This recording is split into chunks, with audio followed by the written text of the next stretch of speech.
Hey guys, so I just want to do a quick little comparison of the new Galaxy A9 with the iPhone 6s, Apple's latest and greatest, the Plus variant obviously. You can see that the A9 does actually tower over the iPhone 6s Plus. Here is a much bigger device, but you do get more screen real estate, which is very nice. Both of them feel as premium as each other, but obviously the iPhone is much more metallic design. So I wanted to see how the cameras actually compared here. We're getting 13 megapixel versus 12 megapixel, and I just want to see as well the day-to-day kind of performance you can expect. So both of them are on the stock software, no ROMs or anything, what you get out of the box.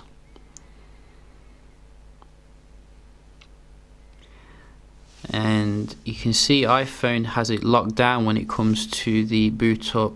Still, you know, much better in terms of the speed.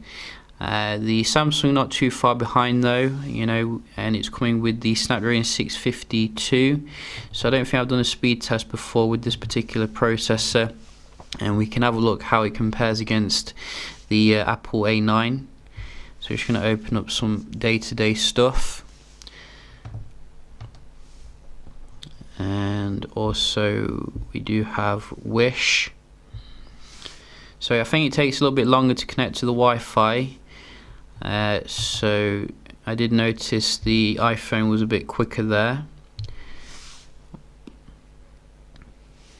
About the same for that one. So I think we're on about 1.1. 2.1 to the A9. 3.1 to the A9. Very nice. Music. Very close, that one, probably too close to call really. We do have the weather. Oh, again, very close. You know, I think maybe the iPhone there, so I'm going to give it 3.2 just to be on the fair side. Clock. Oh, that's not the clock. See, so it looks like it is the clock, but it's not.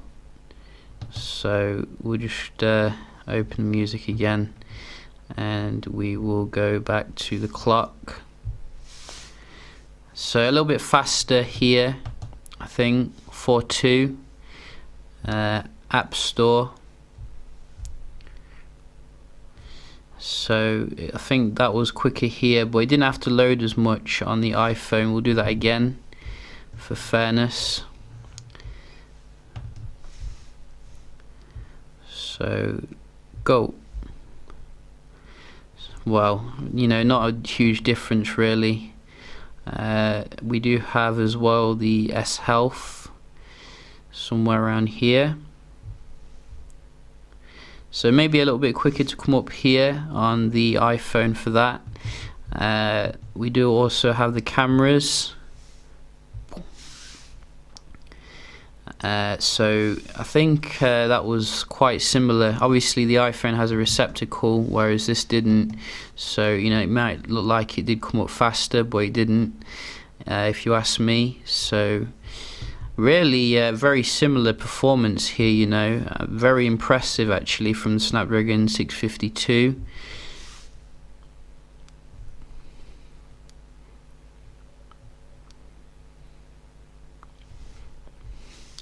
So just see how they both load a game.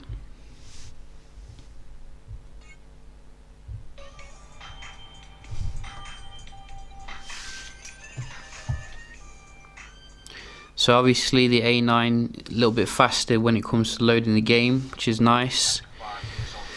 So, you know, generally I'd say it's about a draw when it comes to the day-to-day stuff really.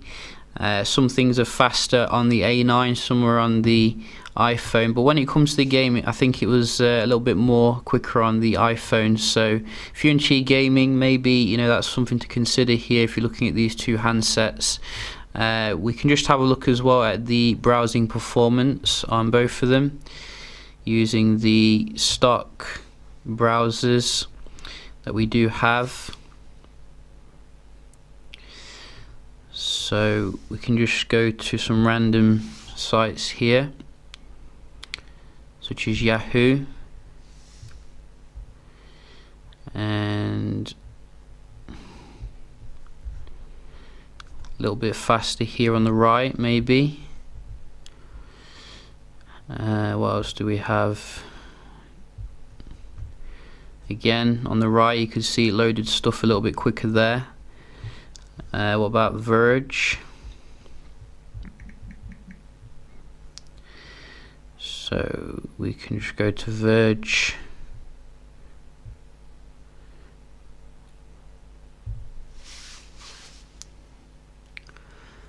Again, iPhone here.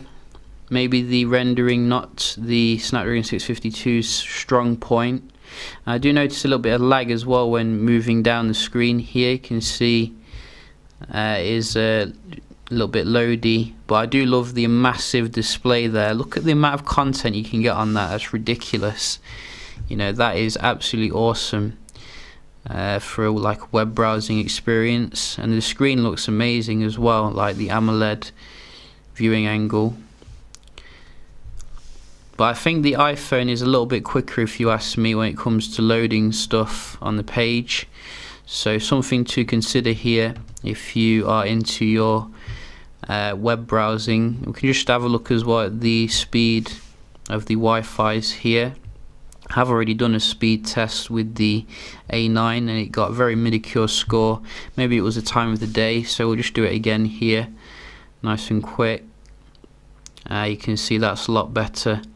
So, you know, we're getting quite nice speed here. Not the best, but you know, no one's going to be complaining there, I don't think. And iPhone should always give us a strong showing.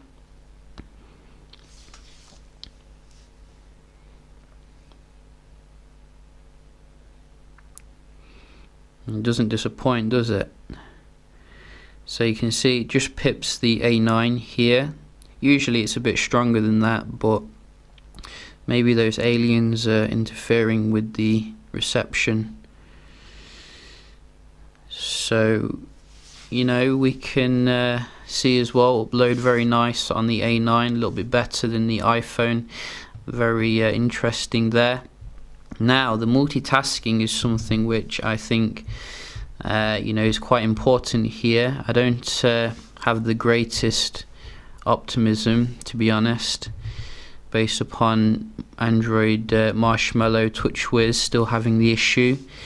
But you can see here the multitasking comparison, what you can expect. And you do want good multitasking when it comes to the big phones, because you know, this is, you want it as a productivity device. And so far I think the iPhone with its measly 2 gigs of RAM is still very nice here.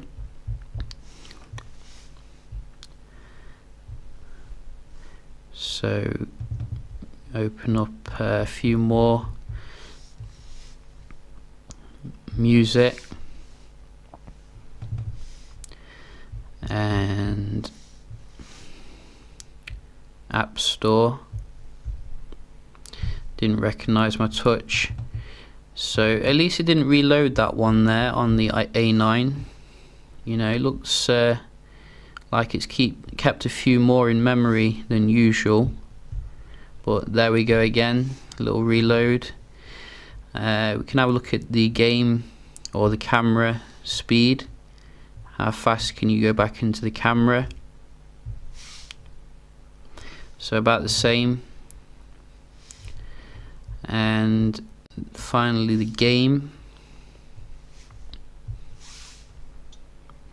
So it didn't keep it in memory, unfortunately, but that was to be expected really. So you can see the iPhone is still very dominant when it comes to multitasking against Samsung, which is quite strange really when you consider, you know, the hardware is not really up to Samsung in the high-end kind of category. But nevertheless, how do they compare when it comes to the cameras? I was very interested to see how the camera was on the A9. I found the camera experience to be a bit kind of boring on the A5 2016. It didn't actually really impress me that much. I thought that the S6 still had an amazing camera in comparison to it, but really, I wasn't too disappointed.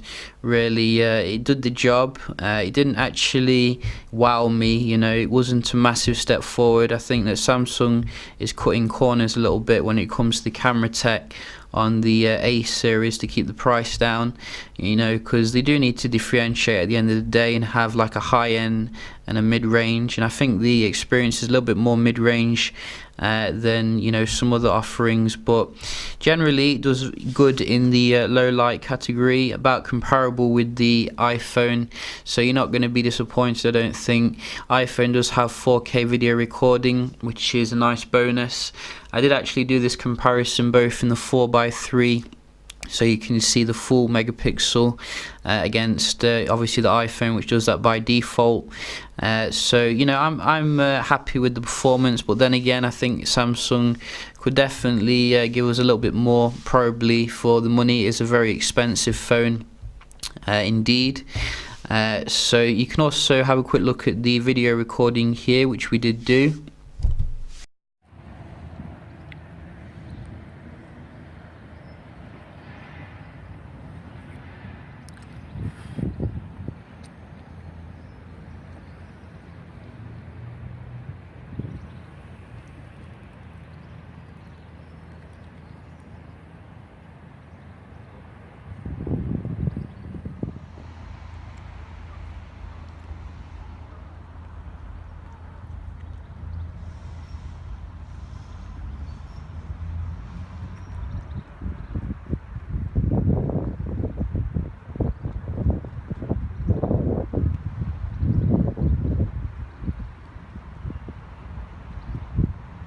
One area which I think the iPhone was a lot stronger was the actual handling of like the background exposure.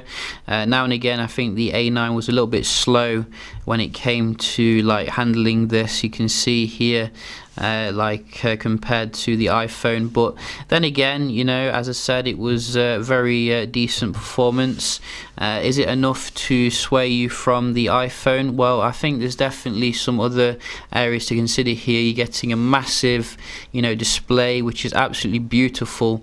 It really makes the iPhone's technology look a little bit outdated, really, when it comes to the screen technology. You can see very nice beautiful colors here, as well as massive screen to bezel ratio, which is nice. You're getting obviously a glass construction, which will appeal to some people. Personally, I do enjoy the metallic build because it's a bit more durable, but I do like the glass feel in the hand. I think it feels fantastic. You're also getting fast charging, obviously, which is very nice. Massive 4000 mAh battery. I think the battery is probably going to be a little bit better than the iPhone, but not by much, really. And I think you're getting a better front-facing camera as well for your selfies, lower aperture for better low light performance. So yeah, plenty of reasons to go for the Galaxy A9 here. What do you think? Do you think that Samsung's done enough here to make a nice mid to high range device which compares with the iPhone? Do leave a comment. Hope you enjoyed the video, and I'll see you in the next one. Cheers.